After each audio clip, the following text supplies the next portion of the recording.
finishing is a trust factor to me. Finishing is someone says, you've done this a fair amount of times, a lot of times, more than I have amount of times. Like, you've done this. I don't know how to finish it, so you're going to finish it. And the more you do that, the more you can assert yourself as the expert of an expert of finishing, and then you're a finisher. Again, not a mix engineer, you're a finisher.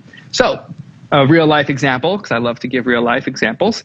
Yesterday, I was wrapping up a record for a homie of mine, Josh Murdy, who's producing, and his rough mix sounded so good to the point where I even made the joke to him. I was like, yo, why don't you just put this out? Like, it's not even a joke. Like, I think the record could have sufficed the way it was. Now, he says, I know what you do to a record. I need you to finish this record. So I do it, comes back. I mean, we're really good homies. So, like, there's already a lot of texting, but he's been still blowing me up even as of last night. Like, dude, it sounds so good what you did, how you finished it, how it's all glued together now. It's like, yeah, his rough mix to me sounded so good, but all the parts sounded good. Everything sounded so concise and like a little bit overthought. It's like, well, I need enough of this hi-hat, I need enough of this guitar, I need all these things.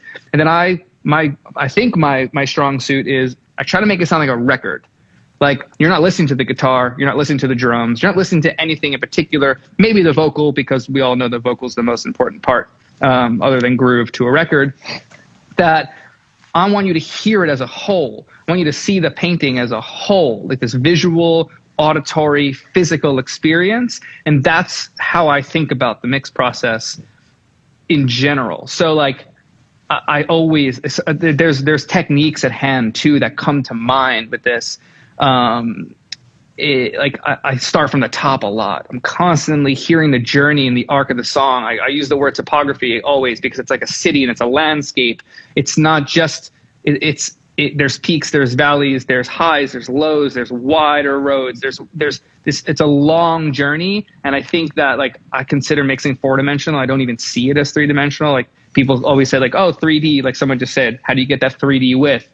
I'm also thinking temporally, like the time of record and the journey. And I think that's the finishing, like from start to finish. Are you engaged? When you're disengaged, how do I make that engagement happen again? Because I get disengaged. I'm always, like I said, from the top.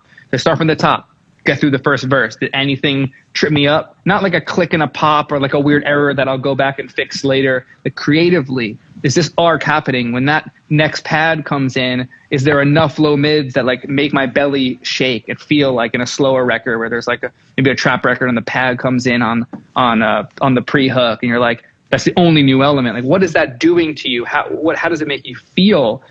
And I know that's happening in the production. I know it's happening in the songwriting, but that's the only thing that I need to worry about versus when you're writing the song and then you know what that's like being in the room. And I know what it's like for a short amount of time. You're thinking about a lot of different things. You're thinking about the melody. You're thinking about, there's so much to think about. And my one job is to think about the full arc of the song. Whatever that means, EQing, there's all these techniques and these tools that we have at hand, but that's a broad stroke view into my head of how I think about finishing a record, and then mixing is part of it. Yeah. But I didn't change one balance of Josh's mix on this thing. I didn't change anything that's a dramatic, and he thought I did.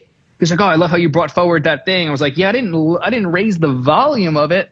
I didn't like mess with your balance it. I didn't at all. Like, and but I'm doing it with other techniques, like reducing bits and pieces out of something else, saturating in some additive character and texture into a sound to push it forward, but without changing the volume per se. So as a mix engineer, I'm not changing a volume. So it's hard for me to say that like I'm mixing because I'm not touching a fader.